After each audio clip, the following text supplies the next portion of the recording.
सहरा की खामोशी से ऐसी सदा उठी जिसने सल्तनतों को हिला कर रख दिया। वो यतीम पैदा हुआ लेकिन पैगंबर चुना गया। उसका शिकार किया गया, जिलावतन किया गया और आखिरकार वो सुरखरू हुआ। वो रहमत लाया, सच्चाई लाया और आखिरी पैगाम। ये कहानी है मोहम्मद सल्लल्लाहु अलैहि वसल्लम की मुहर नबूवत और आखिरी पैगाम।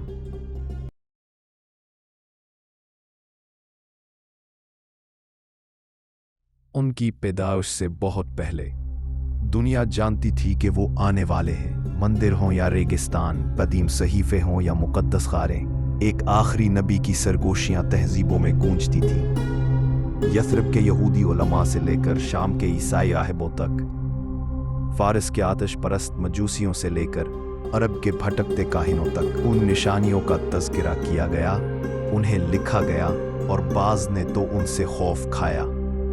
ये उस दुनिया की कहानी है जो मुंतज़िर थी और उन सायों की जो रोशनी को छुपाना चाहते थे।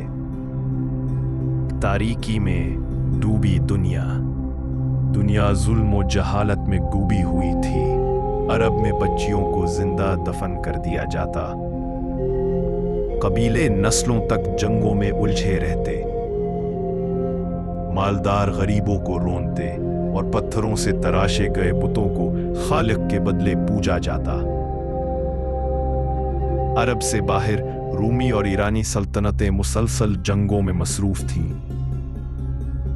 लालच, जुल्म और फहाशी ने सियासत और समाज को घेर रखा था। अखलाकियात मिट रही थी, उम्मीद मदहम हो चुकी थी, लेकिन मुख्तलिफ खित्तों में इल्म वाले आसमानों और सहीफों का मुताला कर रहे थे। उन्हें यकीन था बहुत जल्द एक अजीम तब्दीली आने वाली है। अहले किताब की किताबों में पेशगोइयां। यसरब में यहूदी उलमा अपने मुकद्दस सहीफों का गहरा मुतालिया करते थे। उनके इशारात एक नबी की आमद की तरफ इशारा करते थे, जो उनकी कौम से नहीं बल्कि अरब से होगा। वो उसके ज़माने, उसकी सिफात और उसकी हिजरत की सरजमीन का तस्करा करते। उनकी दुआओं में अहमद का नाम आता। शाम के रेगिस्तानों में ईसाई राहिब अंजील का मुतालिया करते। उनमें से एक बहीरा ने एक ऐसे नबी की निशानियां देखी जो न पढ़ेगा न लिखेगा, मगर उसका पैगाम दुनिया के कोने कोने तक पहुंचेगा। वो जानते थे और वो इंतजार कर रहे थे। मशरिक में निशानियां, फारिस की आग बुझ गई।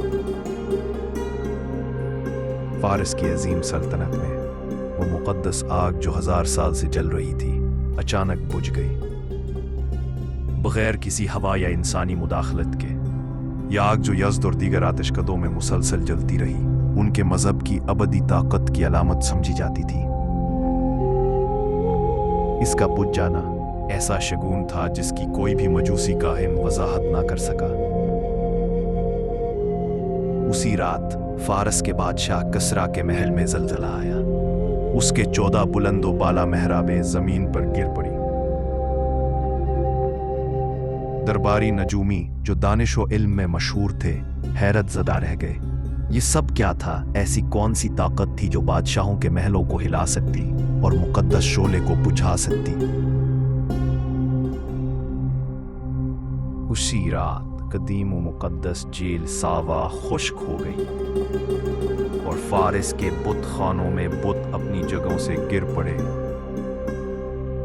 निशानियां हर तरफ थीं, लेकिन बादशाहों और पुजारियों के पास कुछ न था सिवाय तमाशाई बनने के।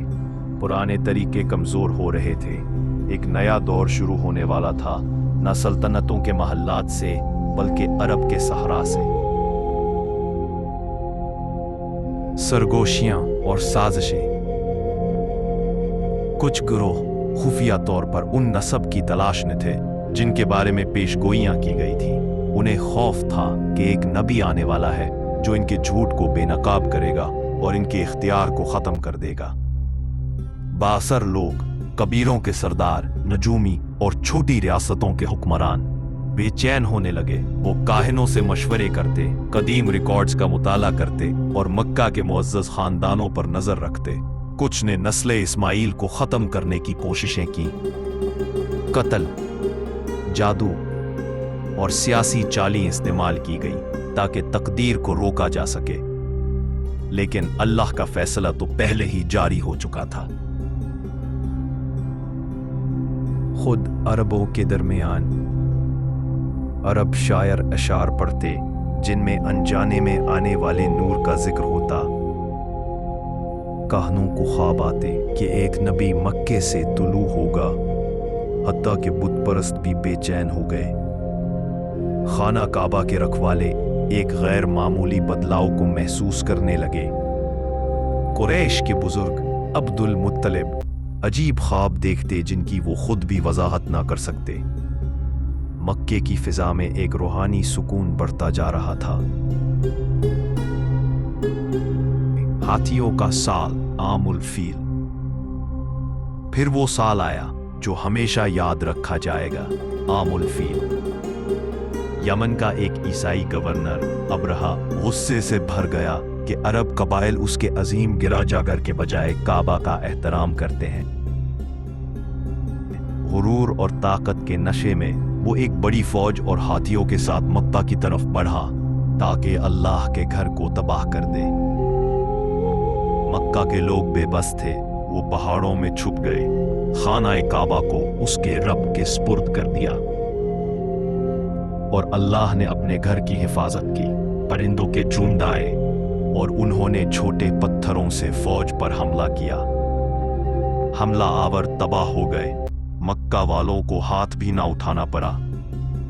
लाशें वादी में फैल गईं, हाथी गिर पड़े और अबरहा जो कभी फख्र से चला था, बीमारी और जिल्लत के साथ यमन वापस लौटा। ये एक निशान था, ये सरजमीन महफूज है क्योंकि यहां बहुत जल्द एक खास हस्ती पैदा होने वाली है। उनकी विलादत की रात पुरसुकून थी। सितारे गैर मामूली तौर पर रोशन थे। मक्का एक खामोश नूर में लिपटा हुआ था। एक आम से घर में एक नेक सीरत खातून आमना ने बेटे को जन्म दिया। उनके शौहर अब्दुल्ला बेटे की पैदाइश से पहले वफात पा चुके थे, लेकिन ये बच्चा जहानों के लिए रहमत बनने वाला था। फारस की आग ठंडी रही, शाम के उलमा ने सरगोशियां की और मक्का के आसमान झुकने लगे। अंधेरों में डूबा हुआ जहां एक निशान पा चुका था। उलमा ने सहीफे पढ़ लिए थे, पादरियों ने अलामतें देख ली थी, आसमान अपनी गवाही दे चुका था। और फिर एक पुरसुकून बाबरकत रात को उसी साल एक बच्चा पैदा हुआ, लेकिन वो कोई आम बच्चा ना था। वो वही नूर था जिसका इंतजार सदियों से हो रहा था। उसका नाम था मोहम्मद सल्लल्लाहु अलैहि वसल्लम।